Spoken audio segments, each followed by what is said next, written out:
and I'll pretty much walk through what we had last week, look at the economic calendar for this week. Obviously, we have some market events in the back end because of Thanksgiving. That's going to break up how we approach the later days of this week. So we'll talk about that and then see how price is trading. Here on Monday, we're getting a little bit of a decent reaction so far. So this looks like something that's, depending on the closure, is going to be very actionable for tomorrow. But let's hope that holds up. But we'll get to that more towards the end. I have some things I want to cover from last week.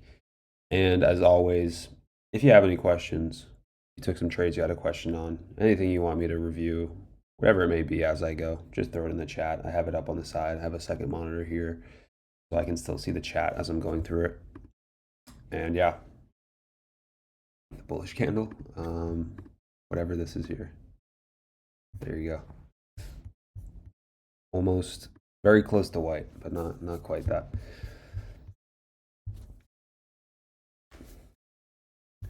Okay, so last Monday.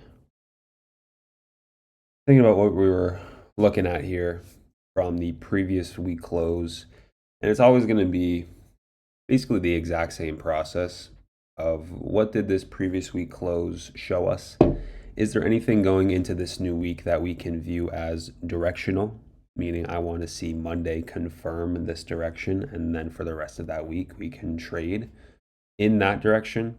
And we did have that from the previous week close, and it was basically identical from what we had on that week before the previous week. So this Friday here compared to this one, we have pretty much an identical look on this. Both of them being running out relevant swings. That swing point to the left, we had gone into that week looking at a continuation going to the new week. And the same thing applies here, where this is what would appear like a failure swing, getting deep into that low. But if we go to NQ, we ran out that swing low here. So that's your relevant swing, manipulation of it. Back to ES, this is not a failure swing because it is a divergence.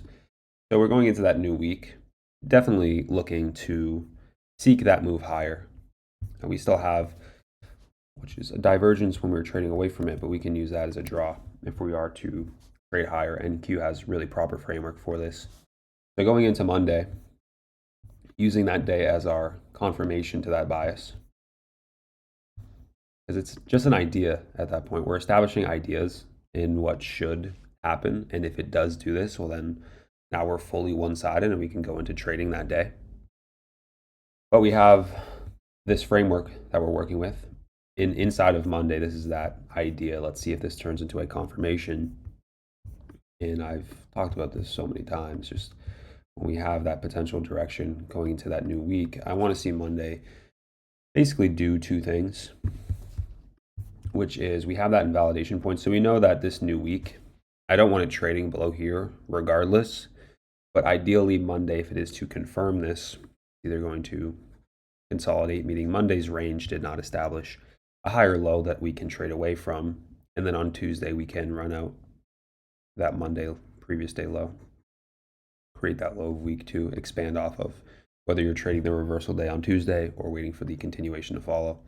That would be proper framework going into a new week. And equally as good is if Monday itself establishes that low in respect to that invalidation point, trading away from that idea. And inside of Monday itself creates that reversal that we can then on Tuesday just assume the continuation and we are already trading away. So it's one of these two things that I almost always want to see to get an ideal scenario. And when we do get that, it's usually a very good sign for the day following that.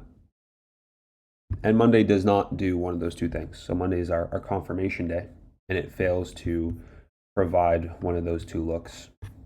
To say Tuesday, we're going to go in and trade that continuation higher away from this low. A couple reasons for this. Of course, when we have our invalidation point, so that's a clear area that we've traded through. So this low is no longer considered protected, or in the sense that we can then trade away from it Once it gets deep back into that low, this just becomes a failure swing. So we're no longer looking to trade away from this low here. Inside of Monday, the other side of this that we don't really view this as ideal. Let's just say if we're trading inside of Monday, previous day high itself is a relevant swing. When we go out to the daily, yes, our initial idea is to see that continuation higher. We'd want to see that because this is that most recent development off of the relevant swing. That manipulation, we want to trade it higher up here. But previous day high, if something develops off of this, we can't just discount it. It's not irrelevant because you have a daily high with that large separation to these next daily highs here.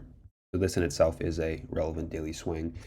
And when we looked at Monday, you would not want to go into a day, even if you're trading this, you wouldn't want to be bullish biased and see this going into the day. This is not necessarily the proper development of what we'd like because you are making that shallow run into that daily relevant high. This is not a high that is meaningless. When we see that this type of reaction and development, that's often an initial not the best sign because we're thinking about the development of a bearish daily candle running out that high and then expanding back down into the range. So first idea here, I went over this previously, but I want to do it again here for this group, which is if we are trading inside of Monday, and whether you trade Monday, some people do. Let's just even pretend this is a Tuesday. When we look at this, let's say I'm going to be bullish on this day. That's going to be my initial idea. When I see this doesn't mean I have to immediately throw away the bias because there is still potential because we're respecting that invalidation point. This is just not ideal at first. I can still look to say that we are coming into that 930 open. We've traded back into that intraday low. So running that out. I can wait for 930 to come through and see if it will turn price immediately higher when we get that extra context from 930. If it pushes price higher immediately, gets a reversal confirmation, and then we're in the continuation back up here. Of course, at that point, we'd say, okay, this high is, we're no longer concerned about being bearish. We had to entertain it at first and wait for confirmation, but 930 has the potential to still turn this higher. And it does quickly have that potential. 930 comes through and does push price to the upside. So this you could see and say there's potential here if we do see a continuation and price sustains this move. And as this plays out, you even have an opposing candle form, but it continues to fade off right there. So this is the type of process that you would follow to say there is the potential that this could play out. This is not what I'd like to see if I'm bullish on this day, but we have 930. Let's see that through. And let me be 100% sure before I ever try to flip my bias.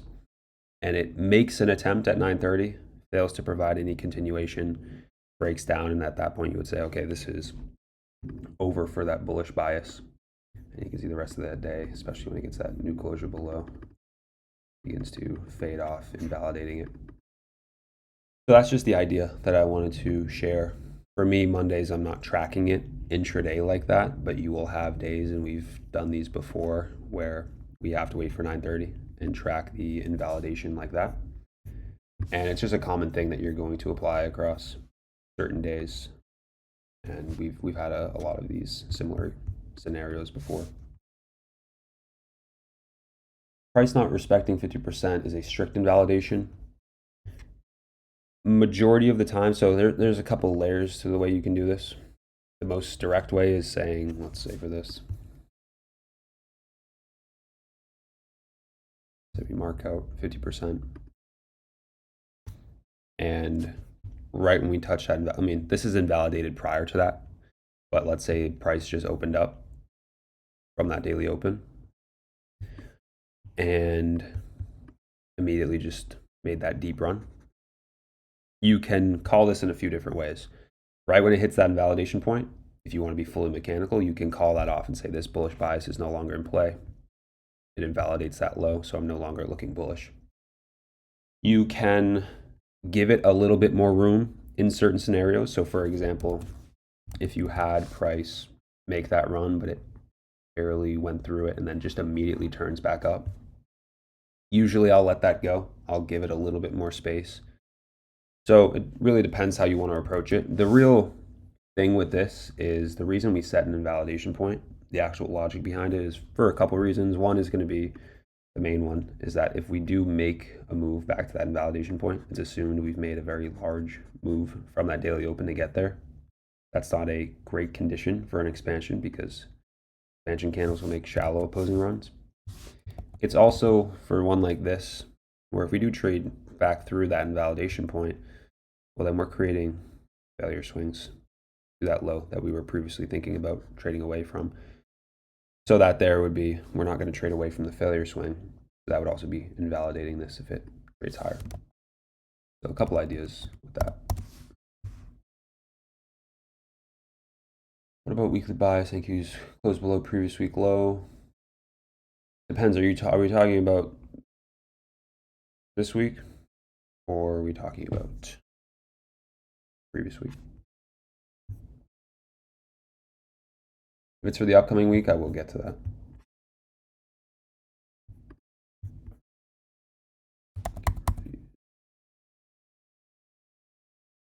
So that's the idea for Monday. Just wanted to get into that.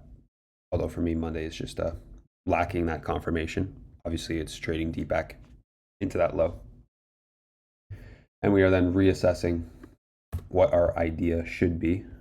And we're just going to be noting out those relevant lows, which to me is low here, failure swings to that low. And then we have failure swings to this low. And basically just gonna look for the reaction there, allowing it to develop. So this is not the ideal scenario anymore. Ideally, we would have been confirming that bullish bias, trading that continuation. But now we have to reassess and look to the other side of the market. And this day here, even if we're going to be bearish on this, the development of this at open really doesn't give you many options to even move or act on this day. Couple things here. I mean, I can open this up to really any side, whatever perspective you may have on this. Let's say you're focused on this low, saying what's the reaction here? What are we getting? Kind of during this London session, attempted manipulation, but failing any continuation. So you can't trade this to the upside. No upside is offered within this day by the time you hit that relevant low. And even if we're thinking bearish from the manipulation of this high, by the time we get to the open here, we're leaving behind these highs. 930 comes through, deep run up. Want to check ES. Anytime I see that, I'm going to go right to the other pair. But we also have that deep run. And we're breaking away from these very clear failure swings. You can view them on really any higher time frame. They're obviously there. 930 breaks down off of them. No clear breakout signature. So that pretty much disqualifies the entire day. And either direction, whatever you're trying to entertain, wouldn't be there in terms of what you'd look to put on an entry for. And this day itself doesn't really go very far after that open. But it's restricted, regardless of what your bias or even process would have been. Neither are necessarily incorrect in terms of the relevant low, watching what the reaction is there. Or if you're looking too short off of that previous day high manipulation, the open is not allowing that as a potential entry. YM was different. I can take a look. I think YM off the daily looked better. Like maybe if you're looking at it independently. I always use ES and NQ because I mean we see they're so very similar. YM did look a little bit better for this short, although it would have been nicer to get a close through this. But let's just say I wasn't really watching YM, but look at that there.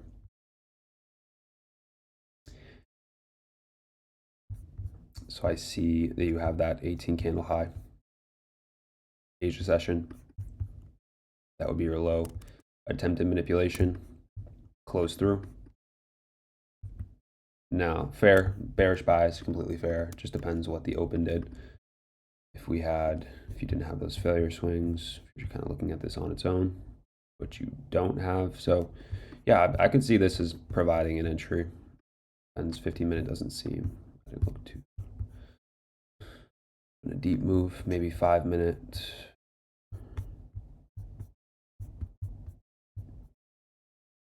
Not the best opposing candles. Maybe we'll keep refining just to see this.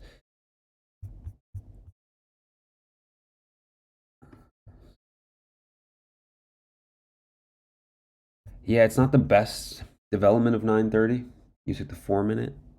Did you take this? The opposing candles are a bit unclear on YM because, I mean, I would only assume you'd maybe have, I'm not sure if you're talking about this as the close. So here's what I think with YM. Independently, 100% short biased, even the daily profile's cleaner. What you would have wanted to see, like great, we're running up short-term highs so you don't have failure swings. The opposing candles, I think if 930, where is this?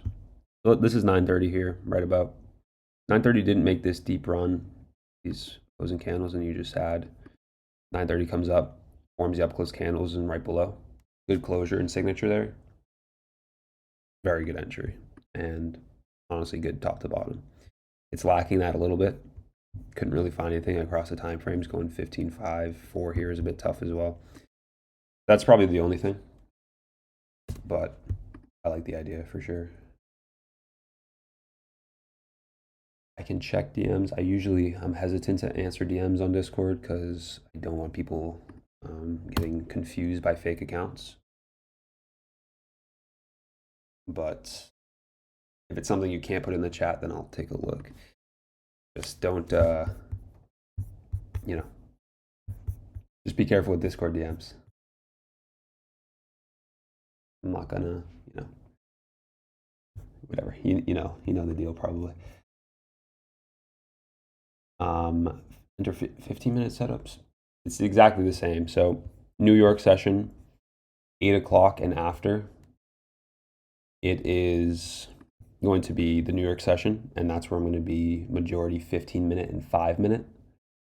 So that's going to be my time frame alignment, and what you're looking for in price does not change. It's just I'm going to start in the 15. So you saw when I'm just, for example, going to that YM setup, I'm looking at the 15-minute first at open, because if it's being provided on that higher time frame, then there's no reason to drop below.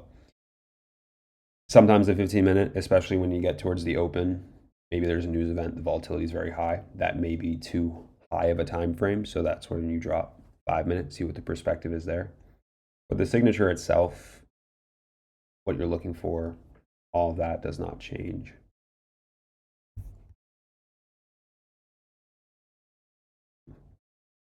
We'll have to wait for C3 to be confirmed. Are we talking about daily?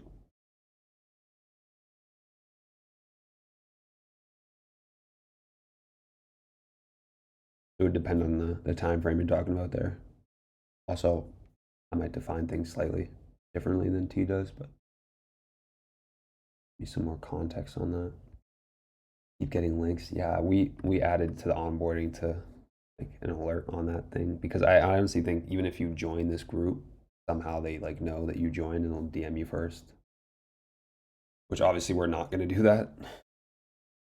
We will never DM you first. Or really ever DM you in general, just because it's not, Discord's not the place for that.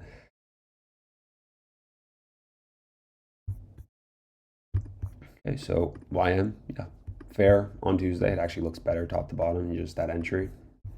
It's really the only thing to touch on with it. And then we are moving into Wednesday here. Wednesday is going to be, this is a day that follows a process that you're going to use quite often, but it's in a way that is not as clean. So it can get a little bit confused, but I want you to think about the core process of what we're looking at on a day like this.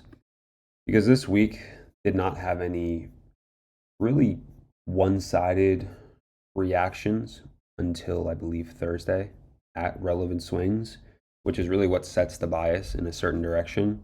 When you don't have that, you have to react more to the development of the daily profile if there is something that's aligned, and that's really what it was on Thursday, because we have this relevant low that we kind of get two perspectives here on. We have a closure through, but I also see that wick off the low that we're trading back up into the range as well. So it's kind of a balance between two. So I'm not fully one-sided on this. I can note out two things here. If you were to trade away from that low, you have an invalidation point. And if you were bearish, then your invalidation point would be that entire day, more or less. We drop down. I think that's the only issue with this invalidation point is, again, when you close off the low, the daily open is very close to that invalidation point. So I'm going to note out something to refine on the lower time frames, something that we could trade away from in the case the daily profile developed bearish, because the higher time frames here can support either side. The first is going to be, we can use that wick, but we can, off the highs, we have a run on that high, closure below, an up close candle on the hourly. If the daily profile developed bearish in respect to this, we could trade that lower. And on the same time, if the daily profile develops bullish, puts in a low in respect to that invalidation point, then we could trade that higher. And that's where we have to wait for more context to say we can fully discount one side and focus on the other, because the higher time frames support both. So this is where the daily profile comes in. This is where 930 comes in. And really, up until the open, this to me is two-sided. You cannot confirm either side because we can take both perspectives here. You have a low being established that we have going into the open, potential down close candles that could be closed through. At the same time, we've run out the high, and we could even be establishing a high that price is trading off of. So we're two-sided here in price. We have 930 open coming through, and we're still in respect. This is respecting this high. This low is respecting the invalidation point. So it's, the daily profile is not providing one-sided context yet. That's where we wait for the open and get added context on this to get more support for which side we're actually focused on. And this is where we see 930 going to be the only news driver of, not news driver, volatility driver of the day, because there is no news. And immediately 930 comes through and expands price higher back through this high. So this high is not being traded away from, because 930 shows that to not be true, and we're expanding away from this low. So 930 finally puts this daily profile into perspective. We have this low respecting the invalidation point. We can view this as a low of day formed. 930 continuation, and it's really only at this point we could look at this and say, okay, I'm one-sided on that, because the higher time frames, again, just think about the process, the higher time frames are supporting both sides. You need to wait for the context in the daily profile to say this low or this high of the day is being confirmed, and I can then trade in the continuation. That's all this is. This is just a bit of a noisy example, so just don't get lost in that. Just think about the process that's being followed here. So 930 is the confirmation of the daily profile to be one-sided. This here is a little bit difficult as an entry, but I'm also going to mention here, I'm on the 15-minute, because think about that process. The 5-minute, especially on ES here, this closure, like you get a 930 closure above on the lower time frame. This I don't view as an entry, because again, I'm trying to confirm one side. There's no reason that this could not just be an up close candle. That price then comes down to close back through here, and we're confirming this high as a bearish daily profile. So that's not what I'm focused on. The 15-minute clears out that entire high, and it's a much more obvious close. So I took an entry on this because that's that trigger for being one-sided. And the volatility is super high this day. I mean, even this range looks insignificant, like it barely went anywhere, yet it's almost 300 points of range. And just as entry itself didn't put my stop at that swing point, that closure above, I'm trying to get my stop loss tighter so it makes sense. And this did not even reach 2R. I was scaling at 1.7 and 1.8 as it made that push and started to slow down into previous day high is really the only target, because if we zoom out, you're trying to find a high that price can trade to. Makes sense. And previous day high is the only thing that's logical in this case. You have that daily high. Once that's reached, it would be, there's always potential in the market, but this becomes to the sense of, is it reasonable or is it illogical to assume this? Are we going to assume another 400 points on this daily candle to then reach into this high here? We think about the average daily range. We can just look left at these previous daily candles, and it's my assumption that I'm not going to see price go up to this high. So that's my target. It's extended to the next one. That's where I want to be scaling. The market's reaching that point, so I'm going to be scaling out. And again, there's no, on the lower time frames, even if I go to the 5 minute, when price is not leaving behind opposing candles, I'm positioned. It's reaching my target and slowing down. I don't have any opposing candles or down close candles, to be specific, that I can trail my stop to. There's nowhere to protect my position. If we're expanding aggressively into my target and the only one of the day, then I'm going to be scaling out. I'm not going to be holding out unrealized, having some deep trailed stop loss. There's no reason to do that. So I'm simply scaling out into that strength. That's a trade management piece, because we don't have down close candles or even an expectation for price to go much further up into this high. So that's a trade management side, and I'm just taking that out. This entry here, if you're going to work with the points, you kind of have to sacrifice a little bit of risk to reward. So I'm thinking about the logic of where I should be closing out, and it's good enough on that. I think, again, the process is, I wouldn't call it unorthodox, because it's something that's going to be very common when the day can support off the higher time frames two potential sides. You're waiting for the daily profile. It's just this example, like I emphasized, not the cleanest version of that. So I'm not expecting people to really take this trade or see it immediately. It's more in the sense that there's going to be plenty of days that we enter into it and you're not one-sided, but it's just in a lot more of a clear and structured framework, versus this is very much a reaction at the open to confirm the daily profile. Intraday high on the 5 minute. Yeah, that's a similar idea, right? You're trying to invalidate the high, any potential of it being bearish, and you're looking for that signature through it. But yeah, I know it didn't offer because it expanded fairly quickly after the open.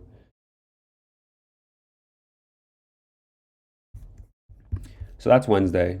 Then I think following Wednesday, because we have a daily closure back into the range, this is where, to me, this becomes one-sided. We don't have to mess with much of where's the daily profile confirming all these extra factors. The system goes back to kind of the standard route of, we have a relevant low here, ran into, standing back up into the range. We have a target and a strong close on Wednesday's candle. That just means on Thursday, I'm looking for a continuation to this high. That's my focus. Thursday had, this was labeled on the economic calendar, and we got our reaction at 8:30, so NFP. I'm not trading prior to 8:30 regardless. It's just going to be context, but either way, I'd be looking at both of these pairs and seeing price from that open. We had NVIDIA after hours, so it follows through in the overnight session. That's very common. You get a strong close, you're going to get some fall through here. And we're going into this day.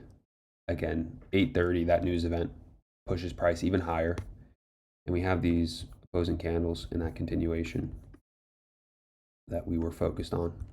Much more clear here on NQ. Acting as support. We do not want to see price, once news expands through, closing above these down close candles, we're going to assume we are in the continuation of that daily candle, and we want to see 930 support that up into that high as a target. And the reason going into the open, it doesn't matter what happens. If this fades off lower, we're here, and if this fades off to the downside, this is going to leave failure swings to this high here. If there's failure swings at a daily high, I'm not going to trade to the downside. That's invalid in the first step of the model. Both pairs are very deep back into that high that we're targeting, which is a daily swing. That's just going to create failure swings. So I'm fully one-sided on this. I just want to see confirmation of the continuation. My only interest. If it doesn't do that, then the day is over. Quite simple. So we were looking at the open, and I'll just bring up each pair. This becomes relevant. Once 930 hits, you start to see the differences in strength and weakness.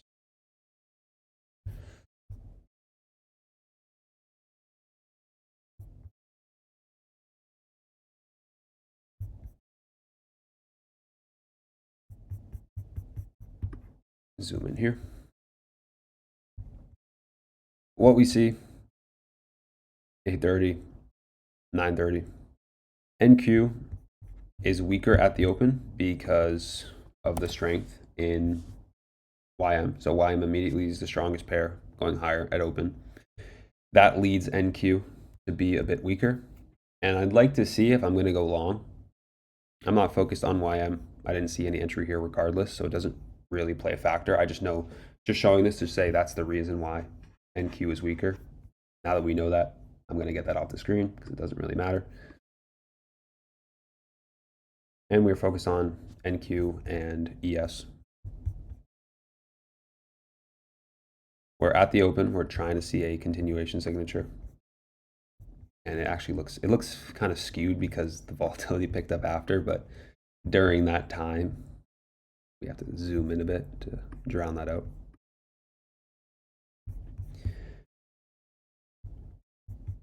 It's funny. So we have ES on the right, NQ on the left. 930 open comes through, and we can compare. We have opposing candles here, where NQ on this 15-minute opposing candle is failing to close above right at 930, where ES is getting a closure. That, to me, I want to see NQ agree and also get its closure through, especially in a framework like this where it's not ideal. It's better confirmation, and it's due to the strength in YM. This is not just a barely closing above. I want to see NQ support this move so both pairs can go higher without catching any resistance. We also want to be aware of where the target is here, because that's very relevant. We have it on ES, so that's good enough. By the time we get the closure through on that next 50-minute candle here on NQ, a couple things. The first is that the range on your stop relative to the target, it's that intra-week high. So there's nothing past that. Again, intra-week high. The next high is really up here. That's very extended, so we want to seek that intra-week high, especially considering we've already went some ways to get there. That's really our maximum expectation. The stop loss size on this, if we're going to take a position, doesn't even really matter which pair, but we'll go on ES. Your stop loss relative to the target is going to not favor the risk reward we'd generally want to see if that's our target. And we're looking for added confirmation. You can sense this is a possibility. It's a bit of a sacrifice to get the extra closure through. In this case, when the target is a bit limited on expectations, once you get that closure, the run is very deep. And the only thing you can really do here, which I talked about and looked at briefly but wasn't offered, is we can get that closure. And since the stop loss is very wide in the 15-minute, we could always look to the 5 and see if a new continuation is offered. And we had beginning formation of an opposing candle. And we have to think about our target is 16 points away. This is the opposing candle that we're entering on has to be relatively shallow. And this turns more into a scalp. This is not really the type of trade that I want. But logically speaking, once you get that 15-minute closure, you can look for a 5-minute continuation with the stop loss would have to be, 8 points, 9 points to get up into that high and make sense. But you make that deep run, and at that point, the stop loss again would be too wide. Even if it closes back above, the stop loss does not make sense to the target, so you run into that same issue. This day got filtered out. It was very slow at open. It's very choppy, and it made an attempt to get to that high, and I'm going to be still completely one-sided. It ended up fading off lower. I don't even know if fading off is the right word, but I feel this type of move seems to be news driven in some sense, just because of how sustained and, to me, relatively random, I would call it. Clearly, it's attempting to draw higher, and it just immediately turns and sustains that move at a very non-relevant time. So to me, it feels more news driven. But that move again, leaving the failure swing, if it's not with my system, then it doesn't really matter. Doesn't mean I should have seen that coming. Doesn't mean I had to get on side with it. Doesn't mean when the day's over I have to stress about it, because it's just not relevant, because we don't trade in hindsight. So it doesn't really matter. The day closes lower, and now we're back at relevant lows for the day, or for the week, I should say. And you're going back to that process. And Friday's another day where it doesn't really fully matter what you're looking at, because if we're going into that day, again, bullish or bearish, it doesn't matter, because intraday we have failure swings off the high and the low on both pairs. So high of day, deep run into it. Low of day, deep run into it. Same with ES. High of day, deep run back into it. Low of day, deep run back into it. So you have these failure swings to both sides, basically establishing a range intraday. And then again at the open, you have a very similar thing, where I entertain only one part, but 5-minute. You get back up into this high, the open comes through, and again leaves failure swings and starts to consolidate for a bit. The only thing that, if you're bearish on this day, the only thing that's actually mechanically valid is you finally get a run or a high that's formed that is not a failure swing. Look at ES, you have a lower high, run out on NQ around 10 a.m. And then you get a reversal to continuation, not even on the 5, I believe the 4 maybe gave something. That would have been the only thing, if you're even looking at this point, to be considering. Past that, there wouldn't be anything actionable, just because failure swings off the high and low of the day. That completely restricts you, regardless of what you're really thinking about, until one side's engaged. And then this would be the only real kind of mechanical step you could follow. And maybe if you're taking this, you would scrap out, I don't even know, maybe 1.5. It doesn't even reach the opposing the opposing low, and then again takes off higher, leaving again failure swings at the lows. This would not be a relevant move to me either. So just wanted to note that out there. S&T RTY. Yeah, I don't watch RTY, so to me, no, but I'm sure someone else maybe have seen that.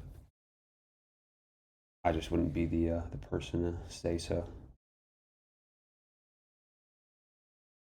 Well, I can look at Euro, but that's basically everything from last week that I wanted to touch on.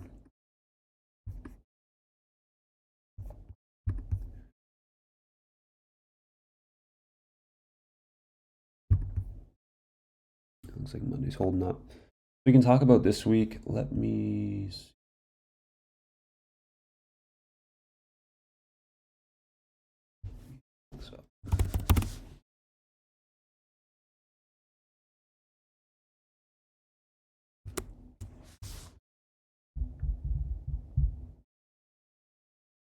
So this is I guess I could probably just do this.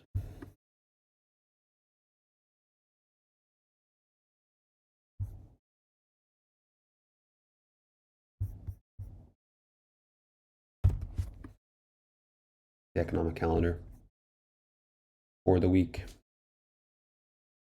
Tomorrow, 8:30 news. They took off the tentative news, but that's going to be low impact. Same with Wednesday, 8:30. But both of those can bring in volatility, so I'd want to be aware of them as drivers in the market to bring some level of volatility.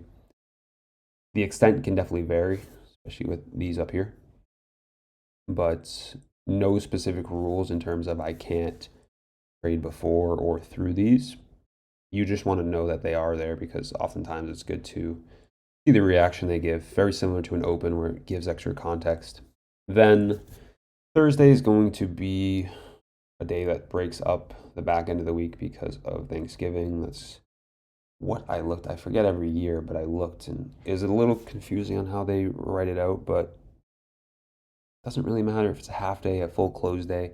I don't trade half days, so I know that Thursday is one of those two. So I don't trade Thursday. Friday, again, if it is a half day, I'll have to double check, but if it was any half days, if the market closes early at 1 p.m., for example, I don't trade those days. I take that off, not of interest. Friday, let's say Friday is a normal day, it's at the back end of the week, kind of being broken up by Thursday.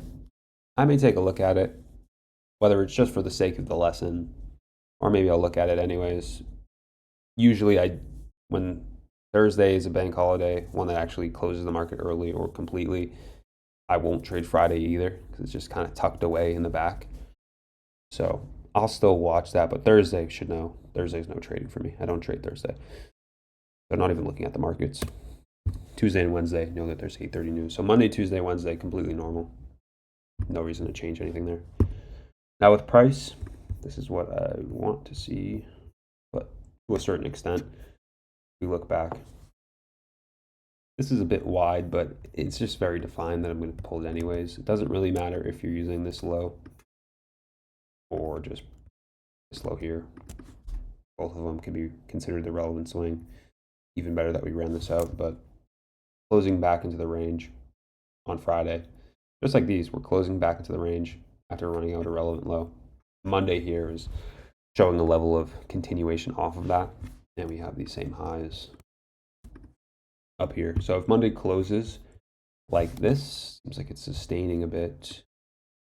Hopefully not too much of an extent, but it's no reason for me to assume otherwise that I am looking for that Monday low, assuming that Monday low is confirmed and going into Tuesday. Trading away from that Monday low, looking for daily profile confirmation to get up into this high that we have open on both pairs. They seem to be trading relatively the same. And I would use the entire range as the invalidation point.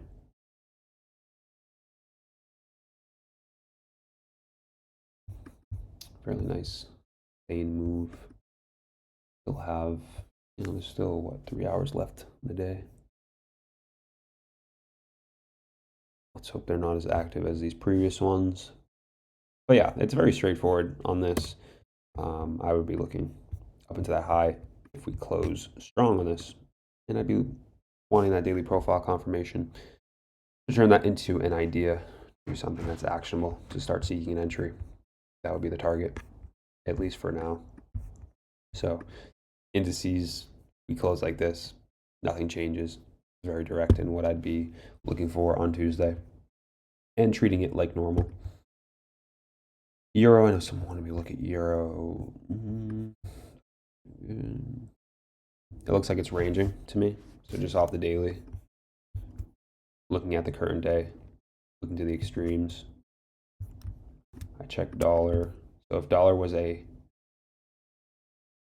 always like a brain, lower high euro, higher high dollar. If dollar was a lower high, or a higher low,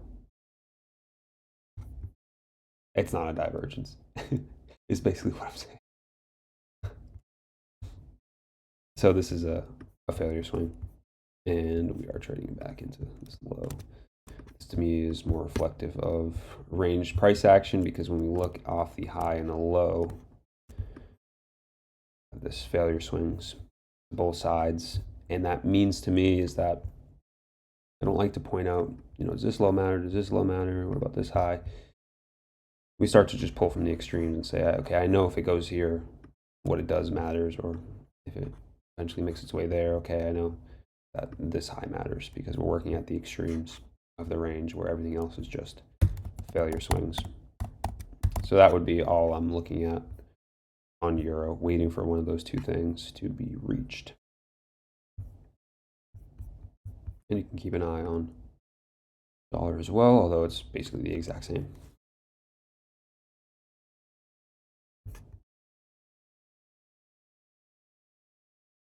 Doesn't look very good. Yeah, indices is going to be main focus. Euro can be decent once it gets out of that range. Yeah. Does that all make sense? Is there anything else? That's, yeah, fairly straightforward, definitely for those two.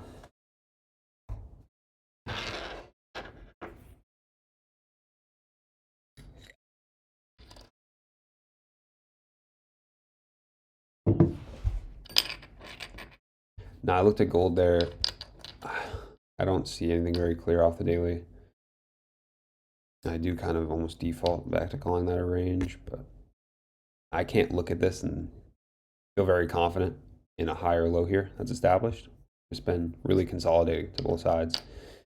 This high and this low stick out to me. If we're going to keep trending higher, then I would just focus on what happens here. Because at the moment, I do not see this is very good context for direction.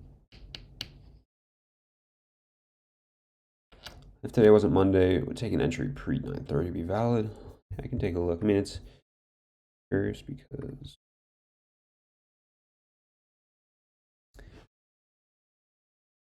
we go low. Divergence.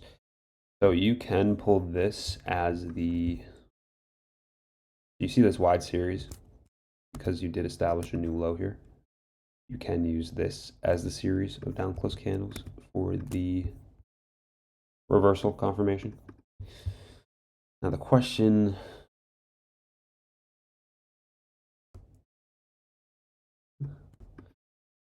borderline, the one that I could view as one giving enough range to feel comfortable entering on pre-open.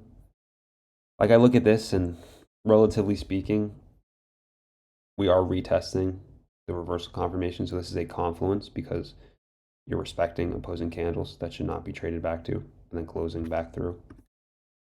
But I want to lean towards the side of I wouldn't feel fully comfortable taking that. I mean, kind of walks the line there. The stop is decently wide enough, but this is the type of series of opposing candles that I'd feel slightly more confident in. You're going into the open, but this is a wider range, more defined. That's really the only thing. We're looking post-open. I see that the ES ran out that low. It might be a little bit messy at open.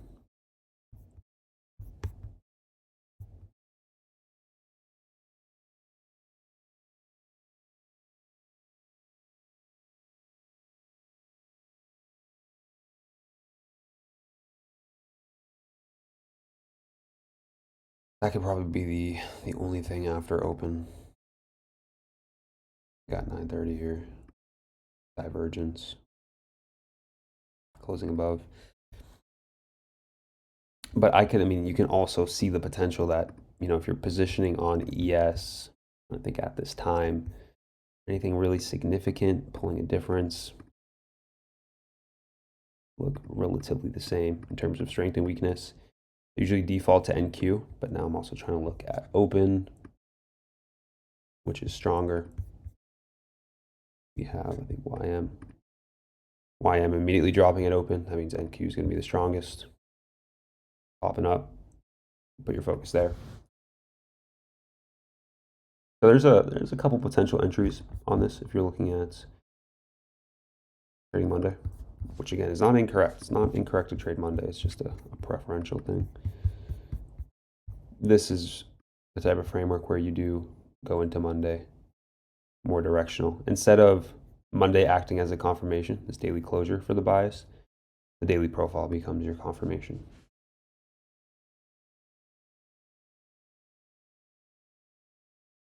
What would you, I missed that one. What would you say the main activity slash task traders can do that will make them a better trader? Move the needle, back testing, forward testing, psychology, webinars. It depends what stage you're in. Like, if you're super early, educating yourself is super important. And I think small bits and pieces, but as you are deep into your trading and you've been educated to the extent that I don't need new concepts, I don't need, there's nothing like I understand what I'm looking at in the charts. You don't need education on new concepts. You need to be educated on like process and little refinements on your own approach because the focus shifts a bit. So it kind of depends. Early on, educating yourself with the right things, back testing and forward testing is always going to be just trading, but back testing will be important. But I think there's a certain stage that you reach where that shifts a bit to the point that those things are not as important. So, years into trading and you are already defined on your system, and you have a good grasp on what you're looking for, back testing is probably not as effective.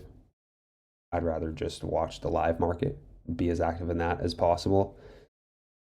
And journaling is probably going to be the most important thing. To me, I feel like it's always just being repetitive in the live market. Like, for example, I've been trading the same system for all these daily candles and it hasn't shifted. And I've watched every single one on almost every time frame because I'm just tracking the market daily and weekly. And it's just part of everything that I do. So you build up experience. So it's more about, not taking some large break, tracking the markets all the time, watching what it did. And whatever your performance or your outcomes are in your journal, your goal is going to be more to say, what is going right? These small things, what is going wrong? Where can I make these small tweaks? Because I don't need to learn anything new. There's nothing significant going on. It's small tweaks that have to be made over time. So that's going to be more from journaling, overall being active in the market, and consistently being kind of like open to saying I'm not perfect and there are things that I have to focus on in my own trading. So like psychology, I think psychology starts at your system. Are you confident in what you're trading? If you don't know what you're looking at in the charts, if you're not confident in what you're putting on risk for, then I don't know why your psychology would be any good.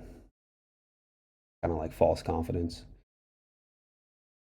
So everything starts with your system and getting actual experience. And also the main thing is not shifting aggressively in terms of what you're doing. Because that is the ultimate setback, in my opinion. Because you can't learn intuition, you can't build real experience if you shift your approach every other month. And that is the most important thing that you could have. Can't really teach that.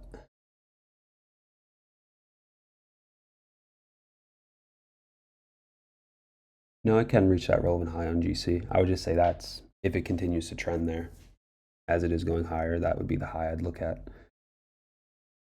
Tradezilla or FX replay? I mean, Tradezilla is going to give you way more. FX replay is just back testing. Tradezilla is going to allow you to actually do your actual trades on top of their back testing. So to me, it'd be an obvious choice.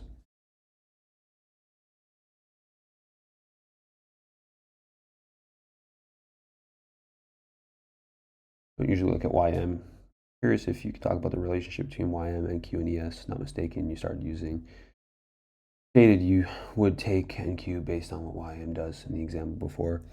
Yeah, so YM, when I'm looking across the pairs, like for the daily, like you'll notice when I'm setting this bias, I didn't look at YM once because I don't care what YM on the daily is doing. NQ and ES because these are so similar. YM, it kind of drifts off on its own. Once you get this higher time frame perspective, YM is positioned much differently, and it doesn't really matter to me. So the times I look at YM mainly is going to be the 9:30 open because it's that immediate, and I feel it's a small window, which is, maybe the first 30 minutes, especially right when the open comes through. What YM does is going to have an impact on NQ specifically, which in turn is going to have an impact on ES. So for example, there's certain days where like this was kind of like the the day that I was explaining, which I'm sure you're referencing, which was last Thursday. If I'm bullish because of what ES and NQ are doing, again, just looking at those two for framework in the charts, but YM immediately shoots higher. It has that big difference in, how it's trading. That's going to make NQ weaker, and that might throw off the potential for it to follow through. So before entering on NQ or ES, where I'm focused, I might want to see NQ or at least YM not have that significant difference where it's preventing NQ from continuing. So this example, to me, that is making sure that I'm waiting until like NQ is failing its close because YM is so strong. I'm going to wait for NQ to get its close, and I feel more confident at that point. It really plays out just in that opening. It's not always going to be there either. Sometimes NQ and ES do exactly the same thing because YM may not be as active at the open. That's when I don't care about it. But if it makes a significant move and it's having an impact on NQ and ES, then I'd want to know what that is and making sure I'm not entering if on NQ when YM is preventing it from making the move I want to see. Outside of that, like you can maybe look at it independently, but I don't really care to very often. My last YouTube video was a good example of it too, using YM. An OB formed, the stop loss is too large. So you always wait for new opposing candles for entries. Struggle with revenge trading when I see a valid order block that is too large, but then there's no opposing candles. I missed the move.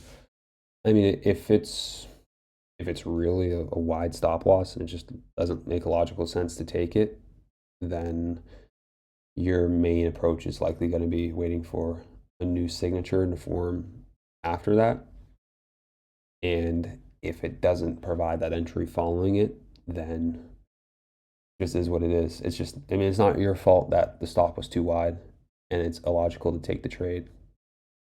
Your only next step can be, okay, I have to wait for this new one to form where it does make sense. Sometimes the market will do that to you. Sometimes it won't. It's just, that's how it is sometimes. But yeah, it would make sense to wait for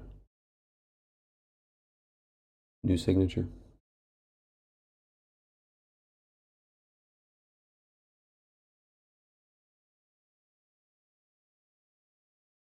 And maybe look back. I'm trying to think if that's a common thing for you. Depends what time frame you're looking at. Like if you're on a 30-minute, maybe, I don't know, or maybe you're on a 15-minute. Make sure you're always keeping track of the slightly lower time frames to a certain extent.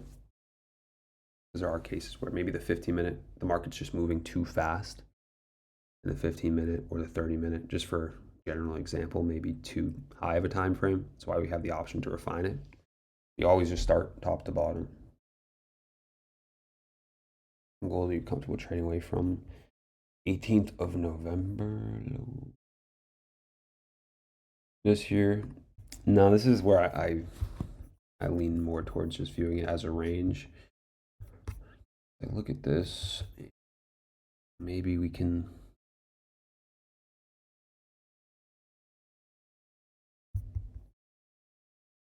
a series very small to me, and this is a tough perspective for me because when I look at these other markets, If it's not immediately obvious, then I don't entertain it. To me, it's just consolidating. When we really look at these lower time frames this year,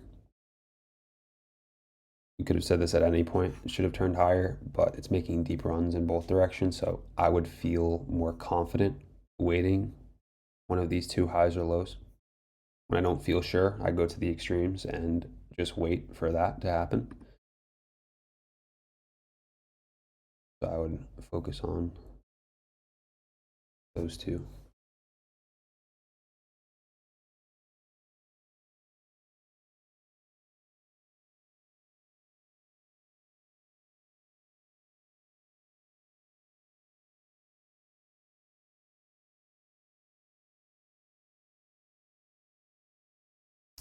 No, I don't trade oil.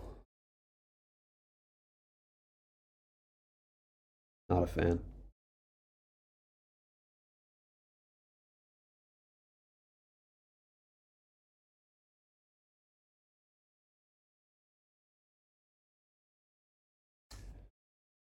Silver cleaner.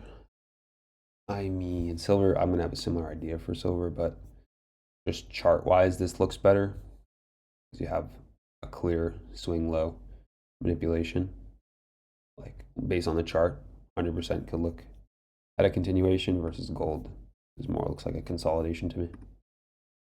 Now, again, I don't trade silver, so I couldn't comment on too much on specifics here, but off the daily, for the sake of the lesson, much cleaner framework for that.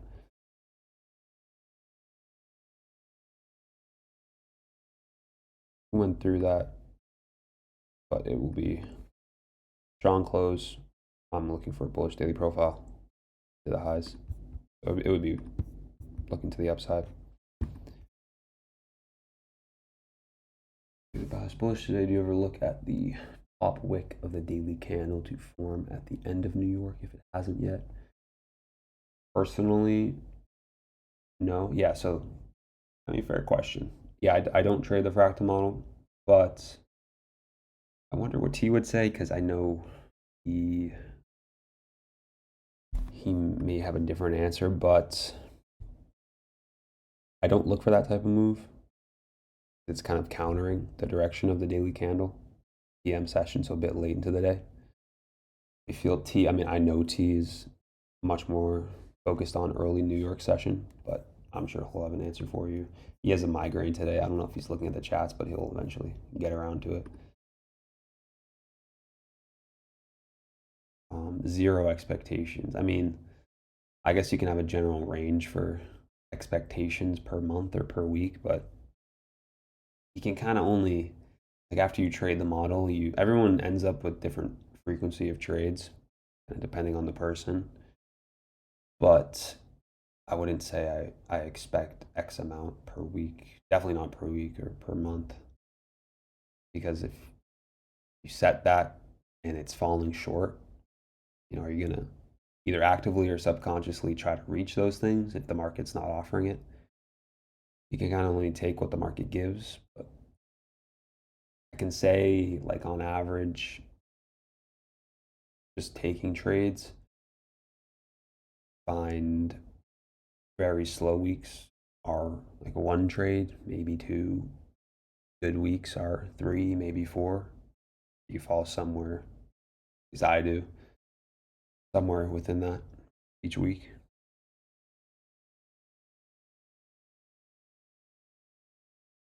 What is your current buy? And, when is it invalidated? I mean, the main thing is going to be we set the invalidation point. So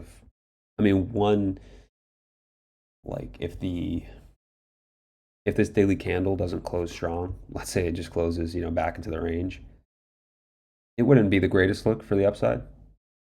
But the invalidation point, assuming, let's say it closes like this, you set that 50% of previous day's range, and an invalidation could look like the overnight session, opening up and making that deep run back down, or just failing to confirm the daily profile. So, are you trying to call me? I have do not disturb on because I'm on my Mac anyways. I didn't even see it. It's fine.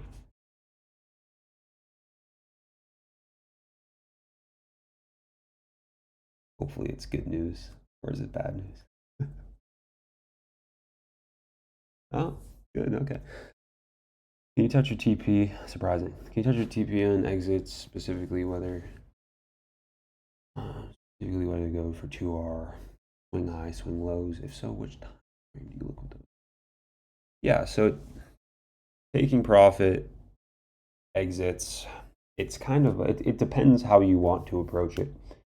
You can take a static approach, and a static approach is going to be more focused on your risk to reward and just making sure where you're looking for price to reach to. It doesn't even have to be fully to a price objective, is logical for that day. So, that may look like you're going static 1.5 or 2R, and you are just going to say, right when you enter here, and that's my stop. We're just going hypotheticals. 2R. I'm going to enter here, and once my target's hit, it doesn't matter if maybe there's a high right here. I hit my 2R. It's a logical thing for the day to reach to, maybe even below what this day could do. Great, I'm out. I'm keeping it static. I'm not going to trail runners. I'm not going to try to extend this or do anything fancy. That's always going to be the most direct way, and more or less going to be more effective earlier on. When it comes to trade management and profit taking, is, in my opinion, can be like some of the most dynamic things that you can do in trading, because you can take in a lot of context if you want. The next level to that is going to be thinking about the day itself. That, let's say we're trading a day like this, and I'm trying to draw a target. I would be thinking about the average daily range is something that's generally important. Right now, let's say for ES, it's 121. This day here, about 100 points so far. I can't draw an objective in price. So we're thinking more of context based now. Like if you're not doing just 2R, then how would I approach a day like this? Am I going to be expecting the market to reach all the way to these highs today? Probably not. It's quite a bit extended from what the average days have been doing. It's a price objective. There's nothing else really prior to that I can be focused on. Then we go into a day like this, and if I'm in this trade, price objectives aren't even relevant in this context because I don't have anything to the left until that high. So now we get into just thinking about how far can I take this trade. It's kind of reaching what my maximum expectation may be, but I can think about scaling partial of my position. Maybe we reach that 2R. I'm scaling 50% because I know this day can move another 20 to 40 points. And then past that, I'm scaling as it pushes higher. I'm trailing my stop to opposing candles as we close through. As it makes another push higher, I'm scaling out another percent of that position. And you can make it so that you could be static here, or we could dynamically manage to get a little bit more off that. So there's a lot of things when it comes to it. So I focus more on like the average daily range, how far I think it can go based on how it's trading. Sometimes you'll run into price objectives that are daily relevant swings. So we know that price can potentially reverse there. So that's a price objective that I would likely be scaling out heavier at because I know the market could reverse there. Otherwise, it's going to be either you're going static or you're trying to dynamically manage that position, which I believe is in the content of how far could I take that position with scaling and trailing that stop. Because price objectives to me are not overly important.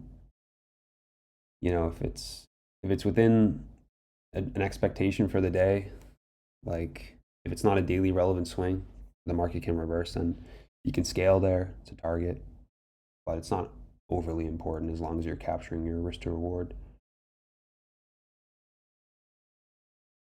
I have a question about retracement. Does price need to sweep a certain level, like a swing high, swing lows, or fair value gap, and come back into the range to qualify being a retracement? What time frame should we focus on for an intraday trade? The retracement, I don't really define that in my model because you might just naturally find yourself trading a retracement. I just use daily relevant swings as the main like foundation to what I'm looking at on the daily. Should price reverse here? Should it continue here? How many days can it continue for? That's the expansion rule. These things I don't have to think about, is it retracing, is it doing this or that, because using failure swings and relevant swings and the reactions there is going to naturally just lead you in the right direction. So I don't require, so for example, maybe you're assuming like something like this, if we're expanding, does price need to retrace 50% to then go higher? That's not the type of ideas that I put on. I don't really think about retracements like that. And when we think about focusing on intraday time frames, you're talking about entries. For me, if it's the London session, which is, give it this, London session is 1 o'clock to 8. That's London. Use the 30-minute and 15-minute. You're trading during the New York session, a faster window of time. We need lower time frames, 15-minute, 5-minute. The time frame alignment that I'll look at once we have, once we start to look for entries. Average daily range is just an indicator from TradingView. You look up average daily range. I would set to 10 here. And it's basically just showing what the average range on the daily candle was over the past 10 days. If we extended this out, I bet if I put it to 40 days, the average daily range would reduce. It's taking in more of that slower price action from before. But if we took it from the most recent times, it really increases because it's recently been volatile. I like to spread that out between 10 to 15 days, good number. And it gives you a reflection on during this more recent times, because volatility is always changing. If we're trading in an expansion day, we can assume at least the average daily range should be reached and maybe slightly beyond that.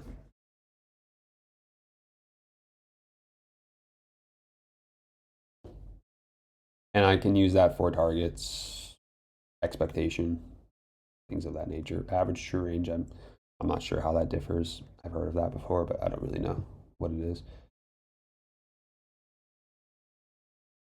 Once NQ takes out 1117 high, would bias go back to bearish?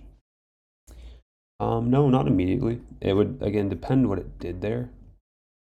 So if we reach that, let's just say it reached there tomorrow, if it ran up into this high and goes back into the range, that would leave a manipulation of that high. That's a relevant swing. So if it manipulated that high, well, then we could trade lower. If it had a deep close through, 1, 2, we'd have another day of continuation. I would just look for another continuation through that high. It all depends if and what it does there. So it's not even a worry for now. Like, we're not there. And you're probably just asking that for educational sense, but process based, like tomorrow we'll focus on one thing, and if it gets there, then we'll look at what it does at that point.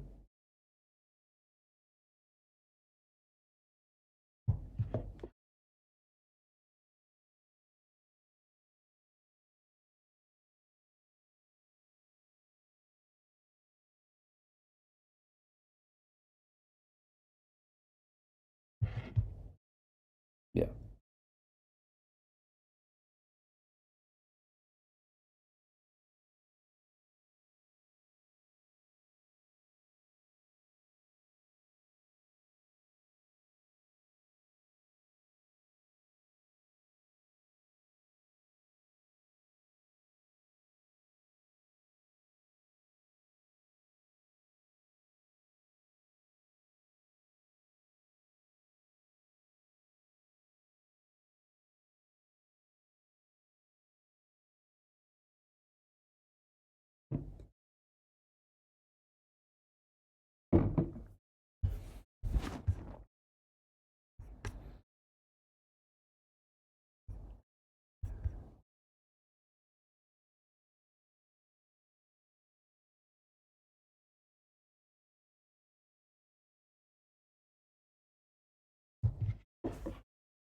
Do I look at RTY? I do not personally.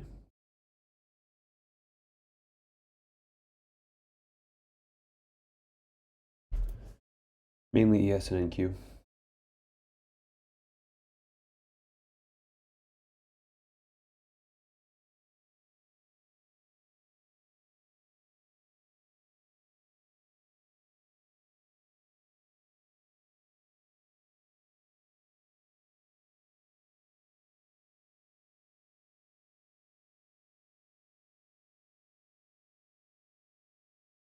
How many expansion days in a row we're expecting?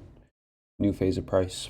Mostly emphasized if we had 3 consecutive days of expansion within the same week, and then I would expect the market to pause or consolidate, reverse, just not continue in that trend. That's the expansion rule. It's definitely emphasized intra-week. Sometimes, Friday, Monday, Tuesday.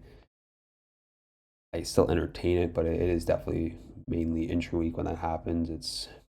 I pause my expectations for that continuation. Yeah, so like if we close through, I would look for another day of expansion. I would allow for that. Once we hit 3 days, that's 3 consecutive days of expansion within the same week. Right, Tuesday, Wednesday, Thursday, pause the trend, broken up a bit. This is the type of thing we look for. I know gold has more examples. Sustained expansions haven't been as common more recently.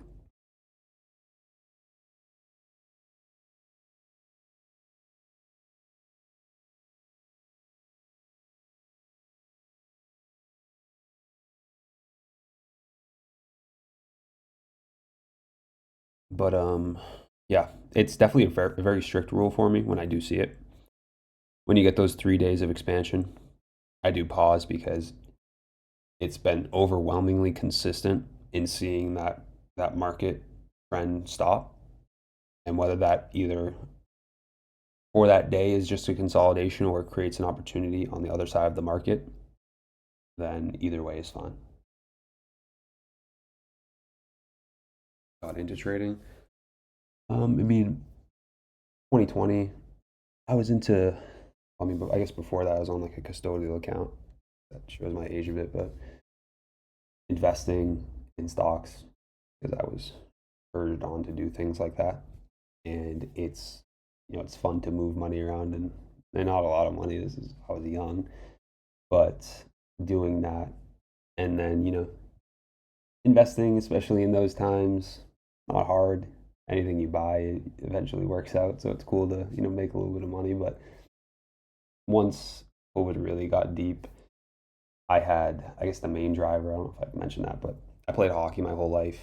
I had to stop for a specific reason, so now I have all this time left. I gotta shift my passion a bit, get good at something else, and I was already doing the stock thing. How can I? Your immediate thought is, how can I do this more and faster? That's where you find day trading. You shift from investing from to day trading, and obviously it didn't go well at first.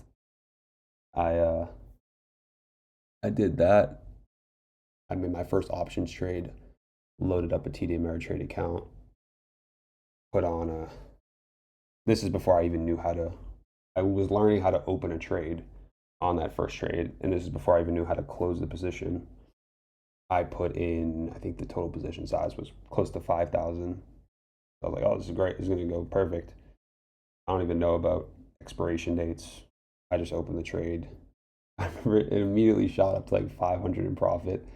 I didn't know how to close the trade, and it just died. And I lost like $1,500 on my first trade. And I was in shock. I was like, what is going on? And then from there, it was like, you go for a couple months of just kind of doing crazy things. And I learned a lot, not a lot about the charts, but I'm learning a lot about not being dumb, getting it all out of my system. And then just through time, I want to actually be good at this, and then getting into, I learn a system, and then you go down the rabbit hole of trying to find what works for you. I was doing all types of technical analysis stuff, I've tried anything you could really think of. And then, yeah, just slowly building my system over time. Found something, a type of logic that I liked. And then, big thing for me was always just going back in the charts, finding days. My thing was I would go back and just find, days on the chart that I was like, this is a day that I would want to trade. These very directional, large range days. I'd be like, why wouldn't I want to trade these days? Who's going to want to trade a day like this or this or this? How do I find these days? What's the repeating logic or pattern that's happening that's leading to these days that I can pick up on? I did a lot of that, and that, slowly over time, also through just live markets, how can I build my system? I just did that for a long time, and that's what I have now. Biggest struggles for me, the main thing is being comfortable not being right. And at first that was my main thing because I'm definitely big into control and doing things to a very high standard, and losing is not something I enjoy, nor is something if I feel I'm, wrong or whatever it may be, I don't enjoy that. So you have to be comfortable, especially as you're learning, that I don't I don't need the result right now. It doesn't need to be perfect right now. Turn it more into finding a way to make it a competition of, nothing is really offensive. There's a solution to everything. And I feel once I found that shift and just leaning into that I made a lot of progress. And then logistical things that are, difficult to overcome in trading. I already got a lot of risk things out of my system. Like I said, I mean, I did so much in my first year and a half that was irresponsible. And, I already had gone through all that. So once I had a system that I was confident in, that was not as much of an issue. But a little bit back to my confidence in, well, getting on side with a trade that's working out. Once you get that bit of a satisfaction that I was correct, you kind of want to jump onto closing positions quickly or closing out losers somewhat quickly, because you want that feeling of, yep, I was right on that. And no one can tell me otherwise. But it's the big thing is letting winners work and not being too hands-on with position and execution. That's the big thing that was for me. That once I got correct on a trade, I felt that was quickly playing out. I was like, let me close this and secure that. Now I know that's not aligned with my system. My goal is to capture something a bit wider if it's offered, and allowing just the market to do its thing and being confident in letting things play out, because you could do every step correct. You could frame the trade, you can get that confirmation, you can wait for the perfect entry, but if you don't let it work out, you don't manage it properly, you don't have confidence to hold it through the drawdown or through the profit, then it doesn't mean anything. It doesn't reflect on anything. So that was the big thing that, really takes some time. And especially because trade management, it is, like I said, I was talking about before, it's a dynamic skill. You can go static with it, but the way you approach it is there's so many things that you can bring into it. But that was the big thing. And now it's just about scaling up and finding, there's always small things. It's the same thing today. Like, I'm gonna find ways to improve. I'm still watching the market every day because it's easy to get complacent, but you know, the markets change, things adjust. And if you don't do it too, then you're gonna get caught. Yep, longs look good tomorrow if we close strong. That's what I'll be looking for. Really, without much question to it. There's not much else that I'd be looking at.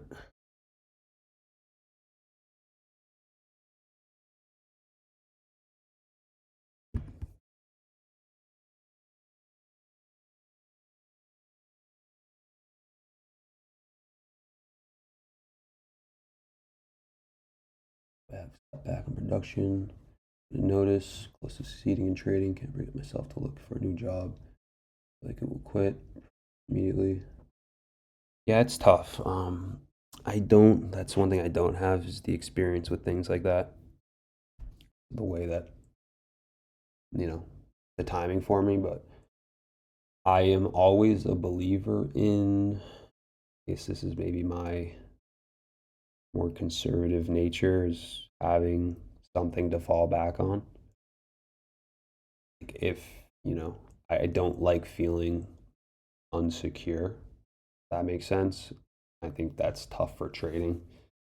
You have other things that need, if trading needs to work out. Obviously, that's your goal, but if you need it now to work out, it makes it more difficult.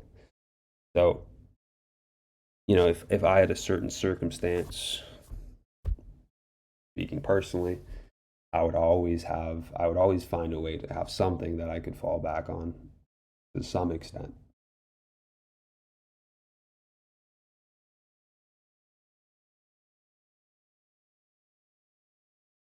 But that looks so different for everyone.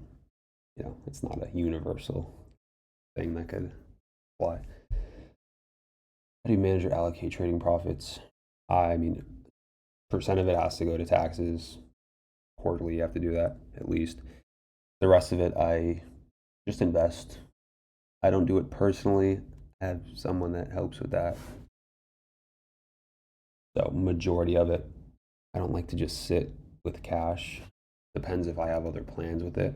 Like, sure, sometimes I will. I don't invest 100% of my money, but anything left over, majority of it's just going to be invested that I have someone do. And then cash is just going to be like, I like to think I live below my means. I don't need a lot of cash to live my life. Yeah. Here and there. I like to dabble, but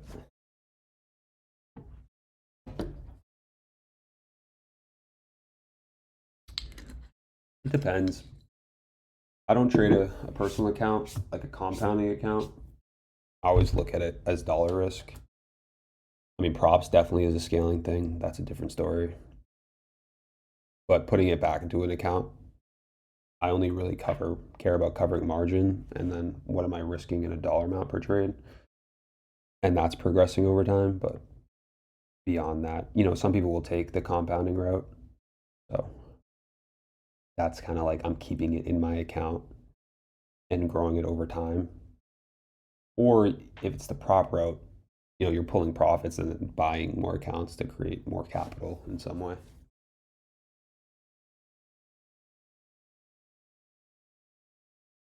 Anytime with the family, yeah, I'm back home. I don't even know. I here yesterday. Wait, 2 days ago for the week.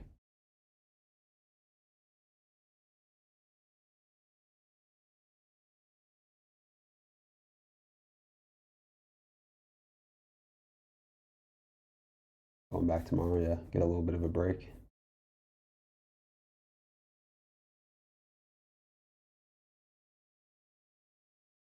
3 months. Intentions to organize everything. Difficult to decide on a model. Try to apply expansion model. Don't know if operation well founded. 2 hour NIQ didn't.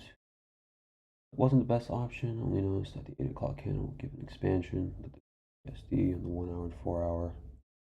Is that enough, or is there something in the context I didn't consider to be more relevant? Now, your English seems to be fine in the text. So if you're trading long today, I guess we slightly went over that. It does make sense to look to the upside.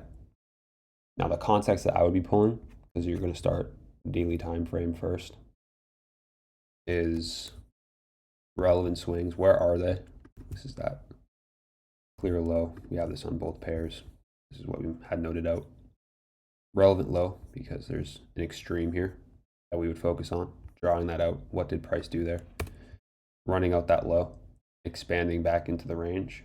That would lead you to look higher, so your bullish bias makes sense. You could set an invalidation point from the high below of that previous day, and you'd want to see this day open up and create a low above that invalidation point, which it does. Okay, step 2, good. And then you look at the daily profile. You can use the 7-hour, or you can just look on an hourly time frame. This is just a simplified perspective. Don't trade in the Asia session. We create a low. When you're bullish, you're looking for a low to be formed. Run out that Asia session low. London session, closing back up into the range. So you could see this as a London reversal, New York continuation. And it sounds like you looked at after 8 o'clock. You can go 15-minute to 5-minute. This is technically, use the 7-hour, that's perfect. 8 o'clock, this is technically your first continuation.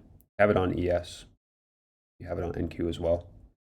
It depends where you're going to look at for your entry, or if you're going to wait until after open and see that there's a divergence. Which, is that what you said? Yeah, you saw the expansion, the daily profile, and where you enter, but you have a divergence, a higher low on NQ. ES makes a lower low. Enter along on a stronger pair, continuation. So it seems like you have, I wouldn't, the 1 hour and the 4 hour, if you're looking inside of the current day, it's not necessary to look for that. I wouldn't use a 1 hour or 4 hour within the current day. Maybe if you're looking at the previous day, that's fine. But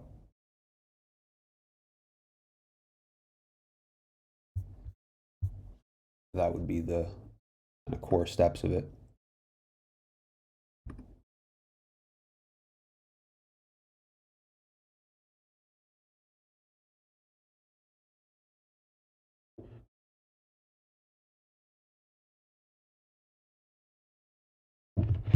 Yeah, for sure. Well, we've been on here for quite a bit. Bunch of good questions. That is everything I wanted to go through. Pretty clear plan for tomorrow. If the day doesn't close strong, then we'll adjust from there. Otherwise, that's what I'm looking at. So I'm going to close it off there, and appreciate you all for joining up, and hope you all have a nice rest of your day. And we will check in on this later today and tomorrow. All right, we'll see you guys later.